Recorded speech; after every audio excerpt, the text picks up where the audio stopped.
Bueno, ¿y nosotros qué estudiamos? Estudiemos Jonás ya que vinimos, ¿cierto? ¿Dónde quedó Jonás? Se está ahogando, ¿no?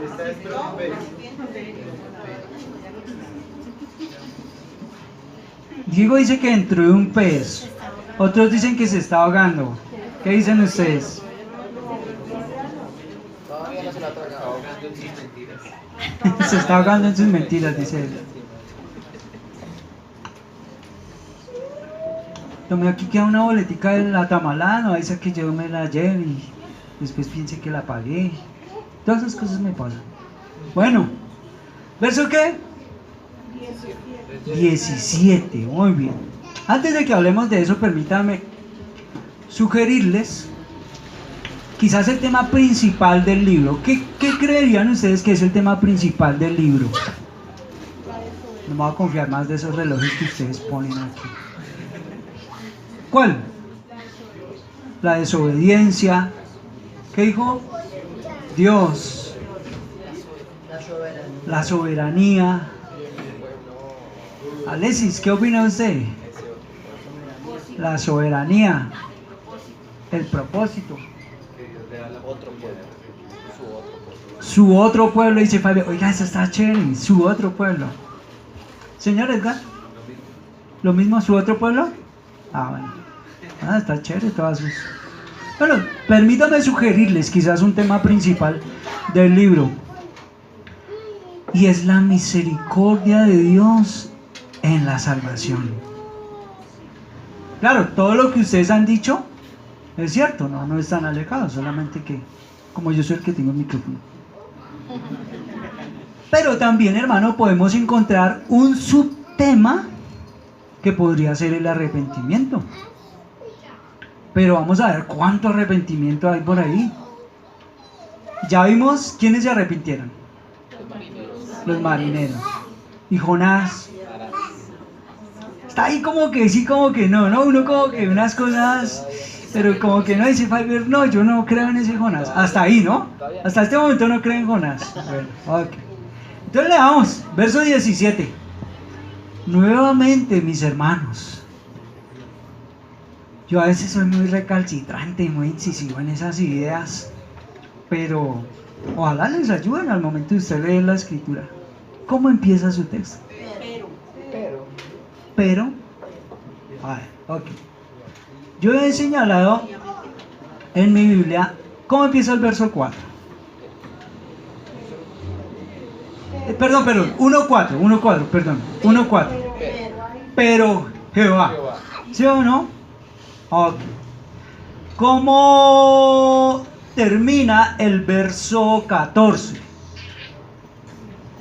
¿Cómo termina la última frase? 1.14, la última parte. Porque tú, Jehová, has obrado como has querido. ¿Cómo inicia el verso 17? Pero espero que eso les diga mucho del texto. Tenía dispuesto un gran pez para que se tragara a Jonás. Y Jonás estuvo en el vientre del pez 3 días y 3. Bueno, saquemos a Jonás de ahí porque ya lleva mucho rato, ¿no? Todo se trata entonces de quién, hermano. Del Señor. Porque el texto inicia diciendo, pero Jehová. A ver, pensemos. ¿La tormenta? ¿De quién es? Del Señor, porque el verso 1.4 dice, pero Jehová hizo soplar un gran viento. ¿Ok? El pez. Bien interesante, ¿no? La tormenta, el pez son intención de el Señor. Mire, hermano, ¿Jonás va tomando sus decisiones? ¿O está siendo manipulado por una fuerza externa a él? ¿Qué dice Alexis? ¿Va tomando o no va tomando sus decisiones? Sí, señor, porque el hombre es responsable. Jonás va tomando sus decisiones.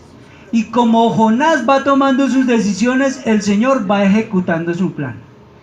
¿Ya? Alguno podría pensar que sus decisiones afectan el plan de Dios. Déjeme decirle, mi querido Jonás, que no. porque el Señor es soberano. El plan del Señor no lo frustra ni usted mismo, ni yo mismo, ni el profeta mismo. ¿Qué está haciendo Jonás?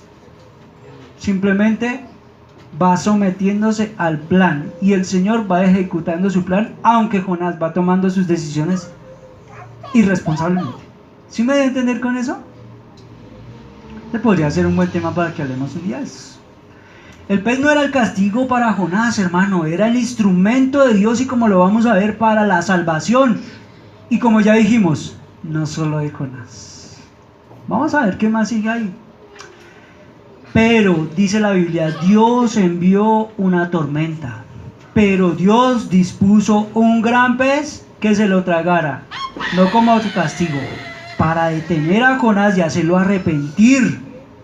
Así que aquí en este pez va terminando la carrera de Jonás, ¿no?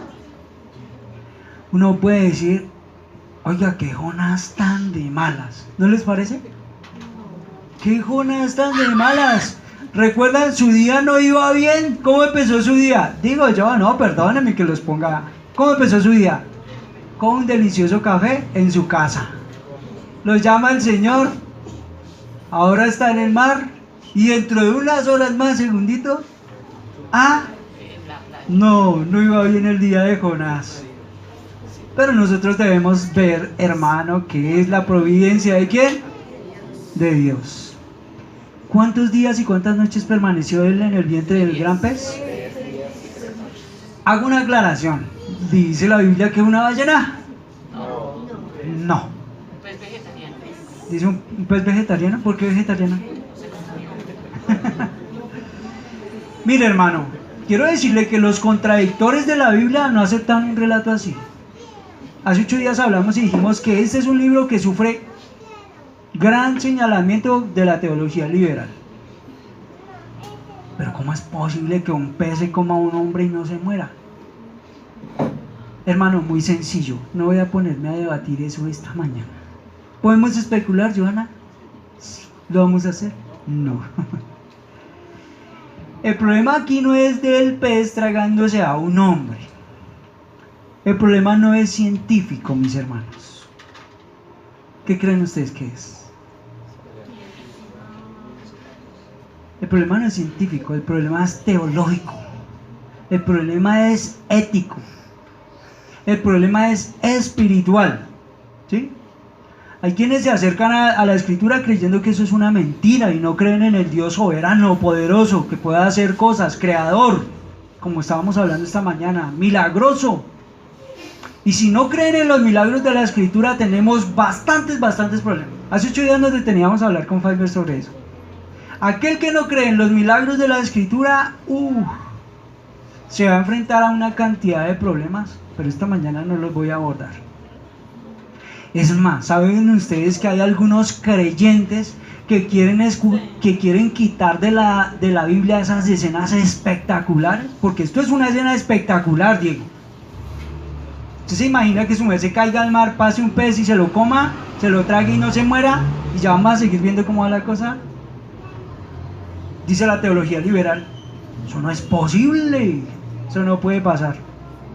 Pero hermano, eso es lo que dice la Biblia, ¿ya? Podría hablarle y relatarle relatos científicos en los que sí, aún así se podría hallar un argumento científico, pero estamos estudiando la Biblia. Así que quitar lo espectacular de la Biblia es quitar la propiedad, la identidad del Dios revelado en la Escritura. ¿Pasó esto o no pasó? Si usted cree que un pez no se puede tragar a un hombre y que esto es mentira, hermano, usted necesita urgentemente que hablemos aparte. ¿Listo?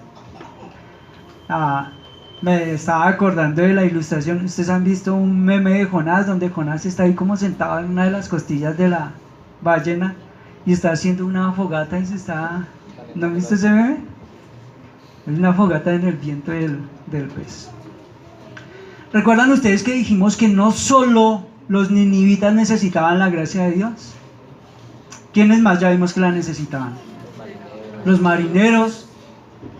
Y aquí en este texto vamos a seguir encontrando que la gracia de Dios sigue presente porque alguien más necesita de ello.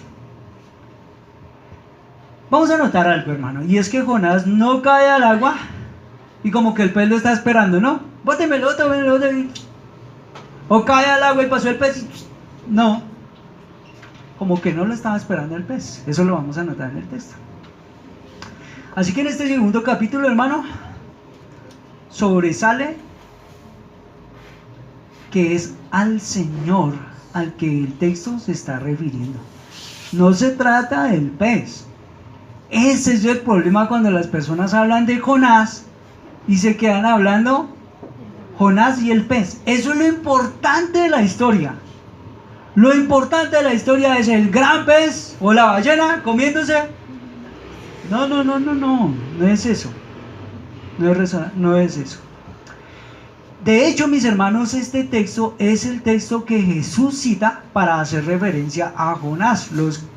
No podemos hablar de eso esta mañana, pero los que son juiciosos y toman apuntes, Mateo 12, verso 40. Ahí van a encontrar que Jesús cita a Jonás. Muy interesante eso, históricamente. Y para nuestro análisis teológico eso es muy interesante. También es muy interesante que vamos a encontrarnos con una oración de Jonás. Y en esa oración de Jonás cita muchas veces los salmos. Muchas veces. Por lo menos lo cita 7 veces. Entonces, vayamos ahí. ¿Dónde tenemos a Jonás en este momento? Pero vamos a mirar algunos detallitos. Verso 1. Entonces oró Jonás, ¿a quién? A Jehová su Dios. ¿Desde dónde? Desde el vientre. ¿No que estaba corriendo? ¿Sí o no? ¿No que estaba corriendo Jonás? Bueno, vamos a notar, hermano, que el pez no lo estaba esperando. Parece que hay una lucha por sobrevivir.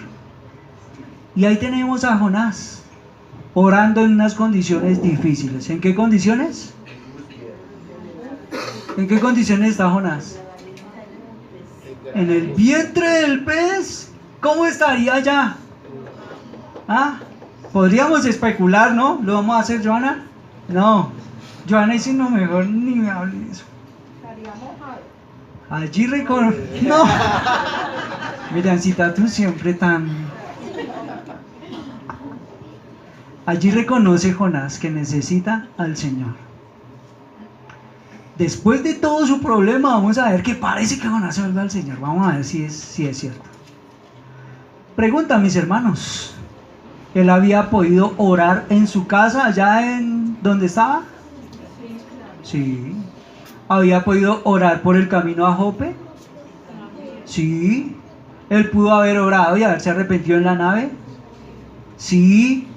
¿Él pudo volverse a Dios cuando empezó la tormenta? Sí.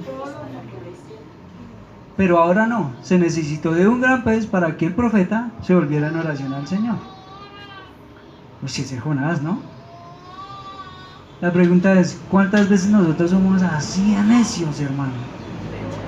¿Cuántas veces? Si yo les preguntara a ustedes, ¿cuántos llegaron así como bien al Señor? O sea, llegaron en un momento de prosperidad, tranquilidad, alegría, todo iba bien en su vida.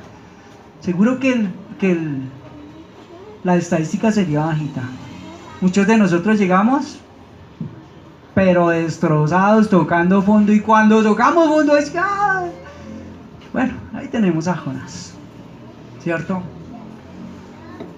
Son los precios que tenemos que pagar a veces frecuentemente, hermano, antes de llegar al Señor con humildad y regresarnos al Señor. Como hace 8 días se lo decía, quiera el Señor que su juicio sea para gracia para usted atrayéndolo. Y si no es así, está peor. Bueno, verso 3, 2. Y dijo, ¿qué dice Jonás? Invoqué mi angustia a Jehová y él me oyó, desde el seno del Seol clamé y mi voz oíste. Wow. Ya les digo, parece ser que hay muchas veces en las que, y vamos a encontrar salmos que tengo referidos, pero no se lo voy a decir, si no se nos va aquí la mañana. ¿Qué lugar para componer un salmo, no? ¿Qué les parece? A los compositores, a los que han compuesto canciones. Un lugar muy agradable para componer una canción, ¿no, Edgar? Sí. Ahora está Jonás exaltando a Dios en medio de una gran necesidad. Y note que su necesidad es tan grande que él se siente en la sepultura. Él se sintió morir, ¿sí o no? Me echaste a lo profundo, en medio de los mares me envolvió la corriente. No. ¿Verso qué? 2. Pero es que ya estoy emocionado. Invoqué en mi angustia a Jehová y él me oyó desde el seno del Seol. Clamé y mi voz oíste. O sea, él se siente, esa palabra Seol, en la sepultura. Él se sintió morir. Nuevamente, mis hermanos, hay aplicaciones. A veces, hasta que no estamos en esa necesidad, no invocamos a Dios. Tenemos que estar, pero bien abajo y bien hundidos, y ahí sí clamamos al Señor. Ahora uno ve a este profeta Fiverr y uno dice, este sí, a este profeta sí. Ahora parece que el profeta como que, ¿cierto? ¿Por qué no clamó al Señor en su primer llamado a tierra? Pero Fiverr, vamos a darle el beneficio de la duda. Mis hermanos, una aplicación rápida, aunque nadie le da la bienvenida a las tormentas, a las ballenas, a las dificultades, a cosas parecidas, tenemos que decir que son providencia del Señor, son evidencias del amor de Dios. Ya les dije, aún para el impío ve el juicio del Señor y no puede ver a Dios por ahí. El creyente. 3.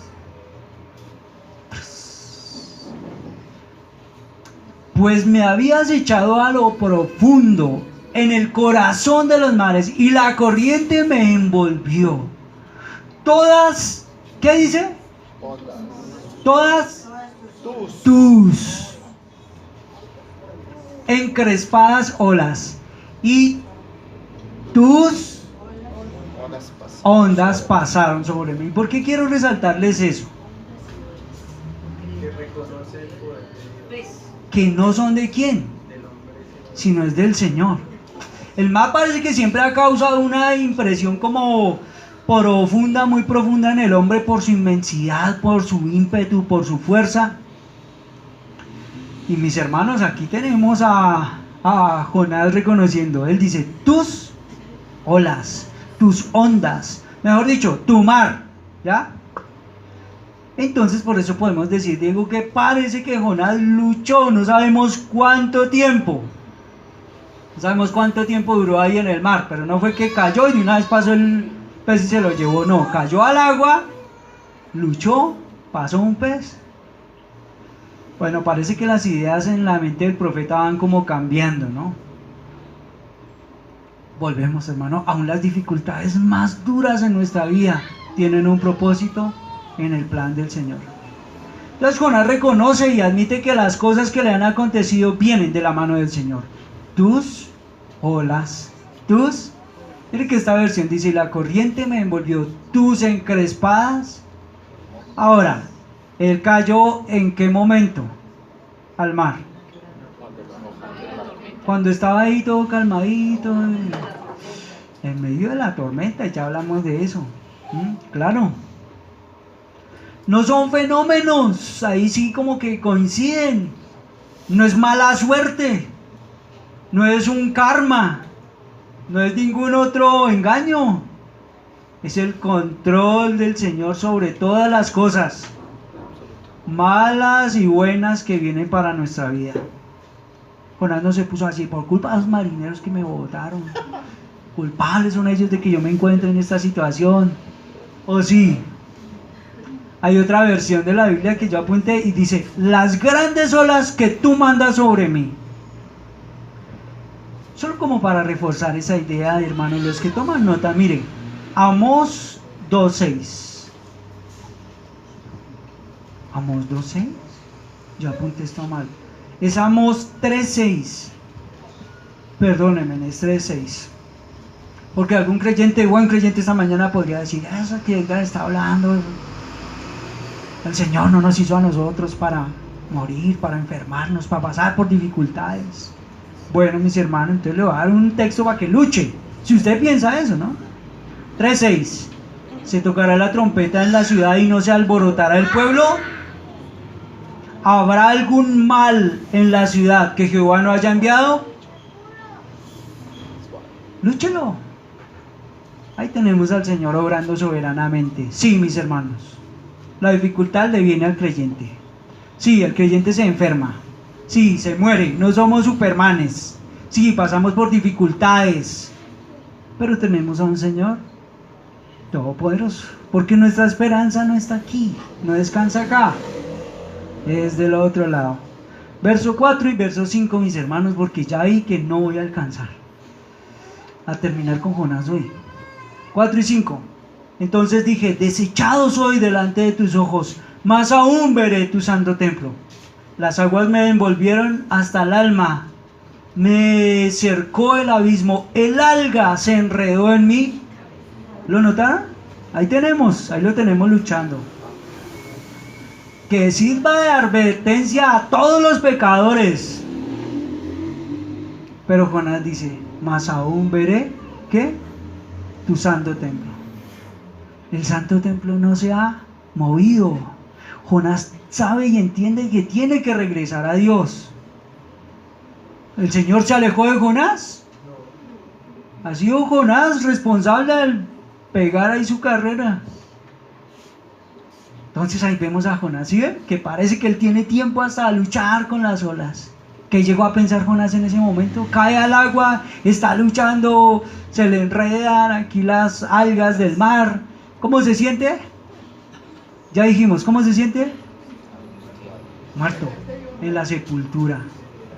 6 y 7. Señor, iba a decir algo. Bueno. Verso 6 y 7. Fiverr, hágame el favor y se lee esos dos en alta voz mientras yo tomo agüita. Descendí a los cimientos de los montes, la tierra echó sus cerrojos sobre mí para siempre.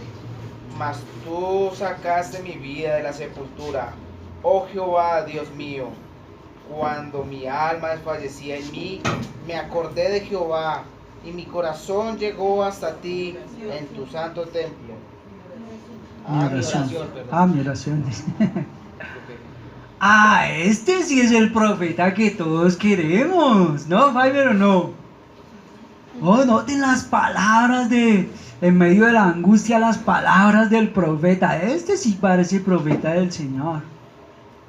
Hay otra versión que dice estas primeras: me hundía hasta el fondo de la tierra, ya me sentía su eterno prisionero.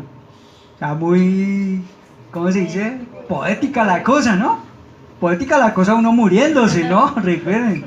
Me hundí hasta el fondo de la tierra, ya me sentía su eterno prisionero.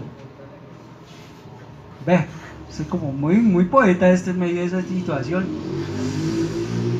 Esas palabras pueden aludir a lo más profundo del mar. Mejor dicho, se sentía ya, como dijimos, en la sepultura. Jonás se la ha pasado, hermano, dando tumbos y tumbos. Desciende abajo, descendió a la nave, cayó de la nave, ahora va mar abajo, dentro del vientre del pez, mar para abajo. Mejor dicho, ¿quién se iba a imaginar que por la mañana me estoy tomando un café y más tardecito, miren la situación en la que estoy, va en caída libre, ¿cierto? Y Jonás parece que se está percatando de la situación, pero aún tiene esperanza. ¿Por qué Jonás todavía tiene esperanza? Por la misericordia de Dios que Él conoce. Porque ustedes se acuerdan que dijimos, todavía no hemos llegado allá y algún día llegaremos al 4:2, que dice: así que oró a Jehová y le dijo: Jehová, ¿no es esto lo que yo decía cuando aún estaba en mi tierra? Por eso me apresuré a huir a Tarsis, porque yo sabía que tú eres un Dios clemente y piadoso, tardo en enojarte y de gran misericordia. Jonás conoce la misericordia de Dios. Y en el vientre del pez, recuerda esa misericordia de Dios. Tengan en cuenta ese detalle porque nos va a servir mucho más adelante. Ahí está Jonás percatándose de que Dios es un Dios. Más adelante vamos a ver, hermano, que Jonás llega a decir: la salvación es de Jehová. Los dioses falsos le dan la espalda a la misericordia, pero Jehová no. El profeta reconoce que Jehová no se ha olvidado de él, hermano. Y ahí lo tenemos. Verso 8. 8. Pues sí, parece que vamos a terminar con todo Jonás. Los que siguen vanidades ilusorias, su fidelidad abandonan. ¿Cómo dice ese texto?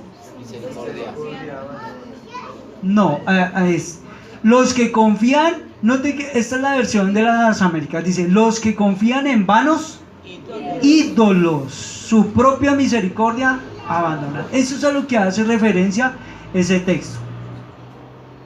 Jonás está en la prueba, y cuando está en la prueba, ahora sí lo vemos como un verdadero profeta del Señor. Ahora sí lo hemos abandonado en los brazos del Señor. Entonces dice Fiverr: este es el profeta que yo quiero ver, ¿sí o no? ¿O no? Note el verso 8. Los que siguen vanidades ilusorias, su fidelidad. Los que los que confían en ídolos, su propia misericordia abandonan. Pregunta: ¿este es el mismo que estaba oyendo hace un rato? A las 8:30 que estamos hablando de él.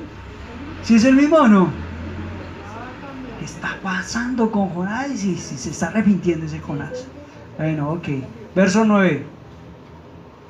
Dice el profeta: mas yo con voz de alabanza te ofreceré sacrificio. Vea pues. Cumpliré lo que... Y dice: la salvación es de Jehová. Ahora sí vemos a Jonás haciendo un voto a Dios. ¿Sí ven la tremenda exclamación? Ahora vemos que Jonás mismo, mis hermanos, está experimentando la gracia de Dios. ¿Se dan cuenta? Jonás sí conocía a Dios. Jonás sí conocía podía hablar de los atributos del Señor, pero él mismo necesitaba de la gracia del Señor. Ya los marineros lo habían experimentado, ahora lo necesita experimentar Jonás. ¿Cuál fue la primera tarea que el Señor le dio a Jonás? ¿Vaya para dónde? ¿Ellos necesitaban la gracia? ¿Los marineros? ¿Jonás? ¿Diego? ¿Edgar? ¿Está quedando clara la cosa? Bueno, ok. Señor, mi hermano, los ninivitas, claro. Vaya, algún día llegaremos a hablar de ellos, hermano Héctor. Creo que ya hoy no me alcanza. Ahora entiende Jonás que el Señor salva como quiere, hermano. Que utiliza lo que Él quiere. Ahora Él mismo es objeto de la gracia de Dios. Pregunta: ¿qué tiene Él? ¿Qué tenemos nosotros para que Él nos mire? Sí, la pura gracia del Señor. Vemos a un profeta desobediente que no atiende. ¿Hay algo en realidad en este profeta para que el Señor le extienda su misericordia? No. ¿Hay mérito alguno en el profeta? No. Y mire cómo lo está aprendiendo. A tal punto que el profeta dice: ok, pagaré lo que prometí. O sea, uno dice: ay, pero es que él no prometió nada. Bueno, en otras palabras, él va a cumplir los votos que había hecho como profeta. ¿Cuál era su labor? Señor, sí, ok. Ya sé que tengo que cumplir con los votos que prometo. Como profeta, voy a ir. Bueno, ahora sí. Muy interesante que Jonás, aquí terminando, hermano, Jonás al final hace lo mismo que los marineros hicieron. ¿Qué hicieron los marineros? Revise. Hicieron votos, ¿cierto? Noté que al final del capítulo, ¿qué dice? Del 1, sintieron aquellos hombres gran temor por Jehová, le hicieron un sacrificio y le hicieron. Vea pues. Y ahora encontramos en el 2:9, dice: Mas yo con voz de alabanza te ofreceré sacrificios, cumpliré lo que prometí. Al final la conclusión en realidad es muy sencilla, ¿sí notan? Si el Señor lo permite, si podemos cuadrar el tiempito, y si el Señor nos ayuda ahí en la tarea de hacerlo, estoy tratando de preparar una enseñanza adicional o un excursus para hablar de esta frase nomás, la salvación de Jehová. Si el Señor lo permite, al final podremos hablarlo de esta frase sobre Jonás. La salvación es... a veces nos acercamos a esa frase y nos chirrean los dientes. Y como que apretamos las manos, como así que la salvación es del Señor, como así que Él salva a los que Él quiere, cuando Él quiere, como Él quiere. Bueno, ojalá podamos llegar allá y lo hablamos. El pecador puede clamar a Dios, y cuando aclama a Dios puede estar seguro que hay provisión de Dios, que hay misericordia del Señor para él. ¿Sí o no? La salvación pertenece a Jehová. Démonos cuenta que es el gran tema de la Biblia, hermano. ¿Cómo podríamos nosotros agotar este tema? La anchura, la longitud, la altura, la profundidad de estas palabras. La salvación es de Jehová. ¿La salvación es de la iglesia? No, Señor. ¿Es por obras? No, Señor. Alguno de ustedes puede decir, yo dejé mi vida de vicio, de borrachera. Pues hermano, la salvación no es de reformación. ¿Sí? Cualquier cosa, Señor, cualquier cosa que haya hecho, donde quiera que haya estado, no importa a quién conozca, todo carece de sentido si no está confiado en quién, en Cristo para la salvación del alma. Si alguien muere fuera de la gracia de Dios, morirá fuera de la voluntad de Dios y será condenación. No hay ninguna salvación aparte de la gracia de Dios, por medio de la obra terminada de Cristo, de lo que estábamos confesando esta mañana, mis hermanos. Entonces, cuando Jonás honestamente confiesa sus fracasos, sus pecados, entonces nosotros vemos, dice Faber, ahora sí, no hay otro en la literatura como Jonás. Ahora sí vemos al profeta en su dimensión. Bajo la dirección del Espíritu Santo, él escribe sin rodeos de su obstinación. ¿Se da cuenta? ¿Quién escribió Jonás? Jonás. Ahora, muy interesante. Que lo que encontramos aquí es el testimonio del mismo Jonás. Y note cómo lo escribe, ¿no? Con una simplicidad a veces encantadora, ¿no? O sea, cómo escribe Jonás sobre su misma muerte, mejor dicho. Él está siendo inspirado por el Espíritu del Señor. Y note que no ofrece ninguna excusa por su conducta. Este fui yo delante del Señor. Muy interesante eso, ¿no? Hay algunas personas que a veces dicen, oye, pero mire, todo eso que se encuentra en la Biblia, esos pecadores, esos que hicieron estas cosas terribles y eso. Pues deberíamos ver la Biblia objetivamente como es. ¿Cierto? El Señor nunca tapó los mismos errores, los mismos pecados de su pueblo, de los mismos escritores de la Biblia. ¿Qué hora es? Y hermano, bueno, verso 10. ¿Cómo inicia el verso 10? Y mandó Jehová. Y mandó Jehová. Hermano, ¿o no, Fiverr? Está claro. ¿Cómo dice ese texto, Jason? Entonces el Señor dio orden al pez y este vomitó a Jonás en tierra. ¿Está muy difícil la aplicación? ¿O está suave? ¿Sí, Diego? El Señor le da orden al pez. Vaya, traiga a Jonás. ¿Qué hace el pez? Trague a Jonás. ¿Qué hace el pez? Se lo traga.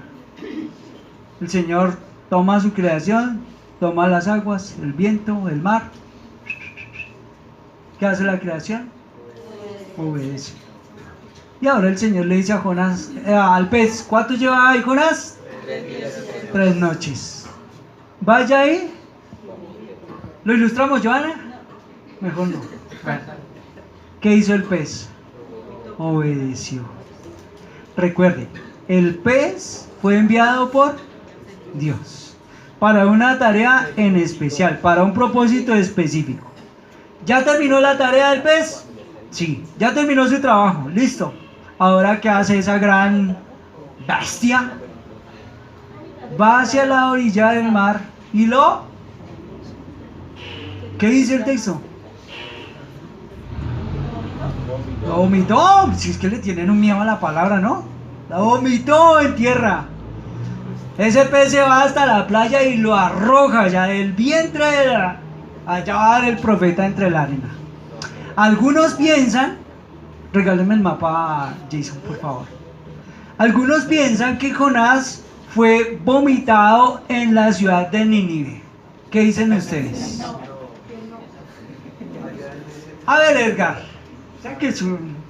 ¿por qué no puede estar vomitado en Nínive? Creo que tenga tanta presión. Dice que porque no creo que la presión del vómito sea tan grande. Levántate y ve a Nínive, no está ve. No, mi hermano, no sabemos en qué parte del mar se encontraba Jonás. Pero lo que sí sabemos es que la ballena lo va a vomitar en tierra aquí. Y él va a tener que irse hasta... ¿Sí me va a entender? Algunos piensan que la ballena va y lo... El pez grande, y la ballena, ¿sí? El pez va y lo vomita allá en Nínive. No podría ser, no podría ser. Y el de Nilo salió. Después Sí, del mi camello. hermano Héctor, sí señor, por ahí, por esos lados. Sí. O sea que ahora él va a tener que emprender su viaje. ¿Sí me va a entender? Él sale corriendo. El Señor le dice, devuélvase, y lo devuelve en pez. ¿Ya? ¿Qué están diciendo que les salió barata la vuelta ya? Sí. No, hasta que piense, él paga su pasaje para irse y no llega a su destino. Oiga, ¿y quién me devuelve lo del pasaje que nunca llegué a Tarsis? Ahora este le salió gratis, hermano Héctor. Bueno, está bien. Bueno, mis hermanos, ¿qué hacemos? No, ya tocó dejar hasta aquí, no alcancé a terminar algunas aplicaciones. Pues ya se me acabó el agua, hermana. 1:11. Está animada la hermana Biblia, ¿no? Miren, mis hermanos, hagamos algunas aplicaciones. El 1:11. Como el mar se embravecía cada vez más, le preguntaron, ¿qué haremos contigo para que el mar se nos aquiete? Note el 3:1. Jehová se dirigió por segunda vez a Jonás y le dijo, ustedes, yo les dije 1:11. No, pero el anterior que les dije, 1:11, pero no era 11. 1:11, pero no era, ¿cierto? ¿Yo por qué puse 1:11? Ah, no, es porque 1 más 1 da 2. Es el 1. 1:1. 1:1. Dice, Jehová dirigió sus palabras a Jonás, hijo de Amitai, y le dijo, levántate, ve a Nínive, a aquella gran ciudad, clama contra ella porque su maldad ha sido grande. Note que en todo lo que pasó no hubo diálogo de Jonás y el Señor. Jonás escucha la voz del Señor 1:1 y 1:2. Por eso dije 11, 1 más 1. Y en el 3:1, nuevamente el Señor se acerca a Jonás y le dice, habló por... La pregunta es, ¿durante el 1 y el 2 hubo diálogo entre ellos? No hubo un diálogo con Jonás. Pero Jonás sabía que quien estaba detrás de todo eso que le pasó era Dios, tratando con él, usando el Señor todo lo que quiso para sus propios planes. Y Jonás estaba indefenso, hermano. ¿Se acuerdan que hace 8 días les decía, el hombre que quiere huir del Señor es como ese niño que está aprendiendo a caminar, que camina así y sale corriendo de su papá? No puede. Note cómo el Señor ha utilizado todo para su propósito. Y Jonás lo entiende. Entonces, Jonás clamó por misericordia y fue salvado. Sí, quedamos en que no se ahogó, quedamos en que no murió dentro del vientre del pez por falta de oxígeno, los líquidos del pez, no quedó allá ahogado, no. ¿Qué pasará con el pecador que se acerque al Señor por misericordia? ¿Será salvado? ¿Podrá alguien decirle al Señor, si yo clamé por misericordia y tú nunca me escuchaste? ¿Podrá algún pecador decir, tú nunca me oíste? Yo sí quería ser salvo, pero tú nunca me oíste. No. Y recuerden, solo por la gracia, por los méritos. Así que es hora, mis hermanos, de que nosotros cultivemos este corazón que encontramos a veces tan jonaico, yo no sé si eso exista, para recordarnos la misericordia de Dios, la misericordia que el Señor ha mostrado en nuestra vida. El sacrificio de Cristo es suficiente para los que creen. Oye, qué Jonás, ¿no? ¿No les parece que a veces nosotros somos muy Jonases? Que nos identificamos mucho con ese Jonás.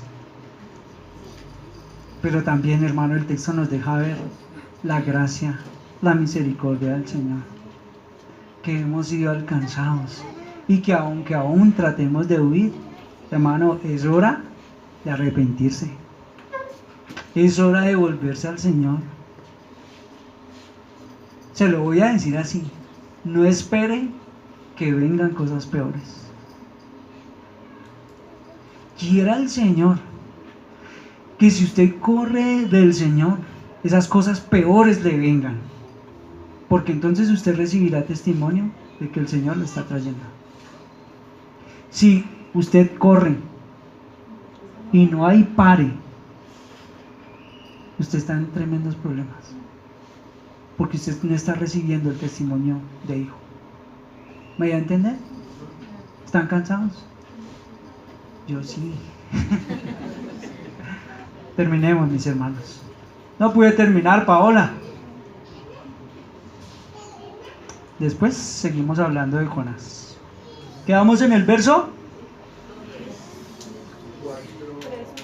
3. Entonces Jehová dio al orden al pez, el cual vomitó a Jonás en tierra. Jehová se dirigió por segunda vez a Jonás y le dijo: dentro de 8 días miramos qué le dijo. Oremos, mis hermanos, ¿les parece? Señor. Sí. Padre, gracias por esta mañana, gracias por este tiempo, gracias porque hoy nos has permitido estudiar con todos juntos con nuestros hermanos la escritura, la palabra.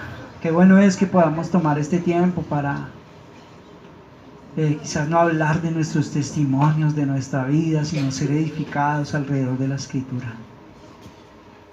Yo reconozco, Señor, que muchas veces había pasado por el libro de Jonás y lo había leído desprevenidamente. Así que te doy gracias porque a mí me das la oportunidad de compartir con mis hermanos y de juntos adorar mientras estudiamos la palabra y mientras tomamos el libro de Jonás en serio, no como una historia más, no como una historieta, no como una fábula, sino en realidad tomándola en serio y tratando de escudriñar qué es lo que tú nos quieres comunicar a través de la vida de Jonás. Nosotros creemos que es tu palabra y que ha sido inspirada por el Espíritu del Señor. Así que esta mañana, Padre, pues te damos muchas gracias por permitirnos hacer esto con mis hermanos. Ayúdanos para que las aplicaciones prácticas que hemos de las que hemos hablado esta mañana, podamos desarrollarlas eficazmente en nuestra vida diaria todo el tiempo. Reconocemos hoy tu gracia. Reconocemos, como reconoció Jonás, que no hay salvación fuera de ti y que la salvación es tuya. Y te damos gracias porque si la salvación es tuya, Señor, tú la llevarás hasta el final. No se perderá porque no descansa en nuestras manos. Gracias porque aunque no había nada en nosotros, tú decidiste salvarnos, decidiste llamarnos y decidiste proveernos de tu gracia y de tu misericordia. Gracias porque nos extendiste el regalo de tu gracia que no lo merecíamos. Y gracias porque aquello que sí merecíamos, no lo obtuvimos y no lo obtendremos, porque esa es tu misericordia. Gracias por mis hermanos que han tomado de su tiempo esta mañana para estar aquí en este lugar. Por favor, que tu palabra obre su efecto santificador y transformador en todos nosotros. Que esta palabra pueda ser una palabra práctica, que podamos desarrollarla durante toda esta semana en nuestras diferentes actividades, en nuestras familias, en nuestras vidas, Padre. Agradecemos mucho este tiempo, que nos hayas podido dar el espacio para compartir la cena, la predicación, los cantos y la unidad con nuestros hermanos. Seas glorificado, Padre, en todo. Ayuda a mis hermanos a pesar de mi poca claridad para comunicarles la escritura, pero yo sé que tú le has dado luz a mis hermanos también, para que ellos puedan ser edificados y puedan encontrar muchísimas cosas más.